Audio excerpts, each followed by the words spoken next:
राधे कृष्णा मेरी प्यारी बहनों, राधे कृष्णा मेरे प्यारे भाइयों, आप सभी का मेरे YouTube ब्लॉग में बहुत बहुत स्वागत है। मैं आ गई हूँ जुड़ने आपके साथ एक और जानकारी के साथ। जैसा कि हम सब जानते हैं कि आज है राधा अष्टमी। राधा अष्टमी यानी कि जो कृष्ण जन्माष्टमी होती है उसके 11 दिन बाद राधा अष्टमी जो होती है वो राधा जी के जन्म का उत्सव मनाया जाता है।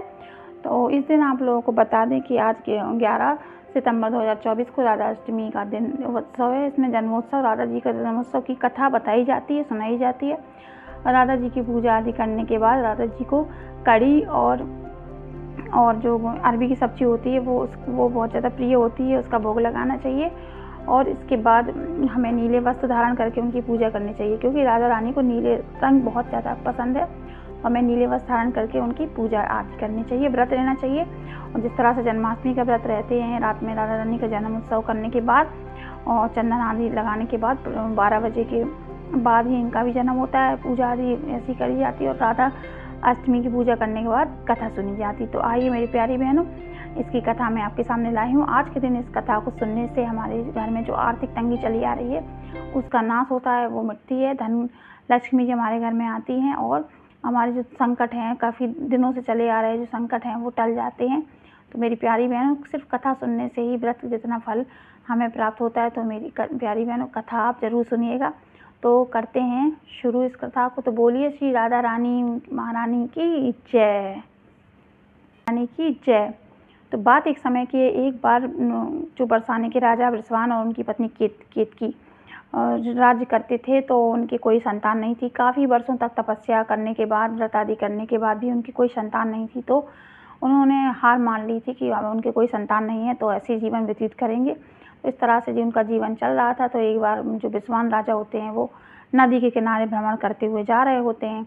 तो वहाँ सामने देखते हैं कि बहुत ही सुंदर कमल खिला है। वो कमल जो होता है, बृषभान जी उसको देख के आकर्षित होने लगते हैं और उसके पास पहुँच जाते हैं। पास पहुँचते ही वो देखते हैं कि उस कमल के अंदर एक नवजात शिशु, कोई बेटी को लिटा गया है। तो वो इधर उधर देखते हैं तो उनको कोई नहीं नज़र आता है। तो वो सोचते हैं कि इसको कौन लिटा गया, ये किसकी बेटी है, यही सब सोच रहे होते हैं। तभी ब्रह्मा जी आकाश से उतरते हैं और वो कहते हैं कि ये बेटी तुम्हारे लिए आई है, तुम्हारे भाग में, तुम्हारे घर के भाग लिखा के आई है, इसको तुम ले लो, पर प्रभु ने तुम्हें वरदान के रूप में इस बेटी को दिया है। ये सुनकर बृषभान राजा बहुत ही खुश हो जाते हैं और वो उसको उठा लेते हैं गोदी में। उनका जो वात्सल भाव है वो उमड़ने लगता है उस बच्ची को देखकर, और वो अपनी बच्ची को घर ले जाते हैं। तो महारानी केतकी जब देखती हैं तो उनको देखकर बहुत ही ज़्यादा प्रशंसा होती है, बहुत ही खुश होती हैं, बहुत ही ज़्यादा उनको लगता है कितनी प्यारी बेटी है। वो जो बेटी थी, अब उसका फिर सब लोगों ने मिलकर नामकरण किया। तो नामकरण में उसका नाम राधा रखा गया। तो वो राधा रानी जो थी वो बहुत ही सुंदर थी। उनके चेहरे पे बहुत ही तेज था। तीनों लोगों में इतना सुंदर कोई नहीं था, इतनी सुंदर बताया जाता है। उनका चेहरे का जो तेज था बहुत ही प्रकाशित था, बहुत ही अच्छा था, बहुत सुंदर। तो ऐसे ही कुछ दिन बाद पता चलता है उन्हें, बृषभान को, कि ये तो आंखें उनकी बंद थी, उनके चेहरे पर कोई भाव नहीं थे, ना हंसती थी ना रोती थी, बस पड़ी रहती थी। तो बृषभान राजा और केतकी होते हैं वो फिर चिंता हो जाती है उन लोगों को। वो सोचते हैं कि ये हंस क्यों नहीं रही है। उन लोगों को लगने लगा कि वो जैसे अंधी हो, नेत्रहीन हो। तो इस तरह वो सोच ही रहे थे। तो तभी ब्रह्मा जी फिर प्रकट होते हैं, फिर उनकी समस्या का निवारण करने के लिए वो आते हैं और वो उनसे कहते हैं कि तुम ऐसा करो, नंद गांव में जाओ और नंद बाबा जो हैं और यशोदा माँ हैं, उनका पुत्र कृष्ण है, उनको जाकर इसका उत्सव बनाओ राधा रानी के जन्म का, और उनको सबको समारोह में बुलाओ और देखो तुम्हारी राधा रानी के साथ चमत्कार हो जाएगा। तो ब्रह्मा जी तो सब रची हुई सृष्टि उन्हीं की थी, तो उन्हें सब पता ही था कि राधा कृष्ण का जो मेल है वो जन्म जन्मों के लिए अमर है, उनका प्रेम है, अमर है। तो उन्होंने ये इतना कहने के बाद ब्रह्मा जी वहाँ से चले गए। तो बृषभान राजा ने वैसा ही किया। उन्होंने एक समारोह रखा, एक उत्सव रखा, पूरे बरसाने को फूलों से सजा दिया और नंद बाबा के यहाँ आसपास के गांव जितने थे सबको ही निमंत्रण दिया उत्सव में आने के लिए।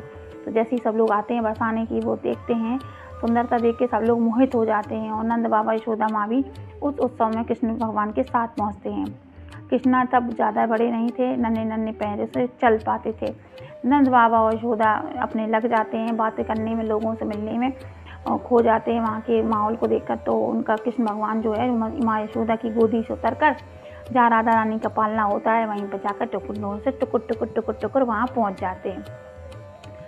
वहाँ पहुँचने के बाद वो राधा रानी का जैसे हाथ उनको पकड़ते हैं और वैसे ही राधा रानी का जो आँखों जो बंद आँखें थी, इतने दिनों से बंद थी, वो आँखें खुल जाती हैं और खुलने के बाद बहुत तेज़ उनको रोना आता है और वो बहुत तेज़ रोने लगती हैं। ये सब चीख पुकार सुनकर बस सब लोग दौड़ते हैं और उनकी केतकी रानी केतकी के मन में खुशी की लहर दौड़ जाती है कि अरे मेरी राधा रानी तो हंसने लगी, बोलने लगी, अरे इसमें तो प्राण आ गए, ये तो देखती है।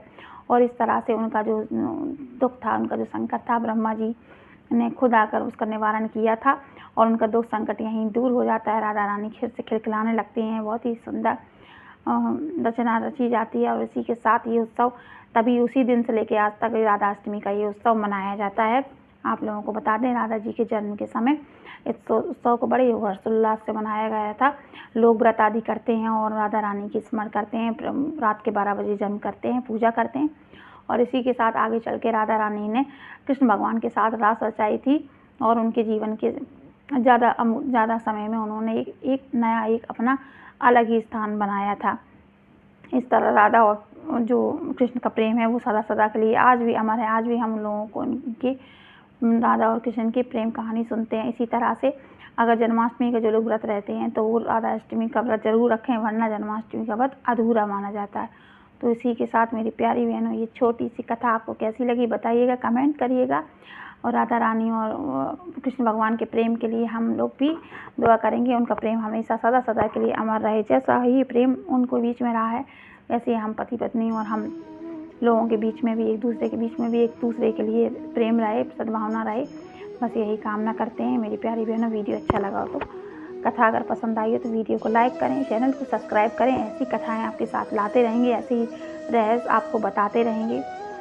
आप सभी को मेरी ओर से राधा अष्टमी की बहुत बहुत बधाई है। राधे कृष्णा मेरी प्यारी बहनों, राधे कृष्णा मेरे प्यारे भाइयों।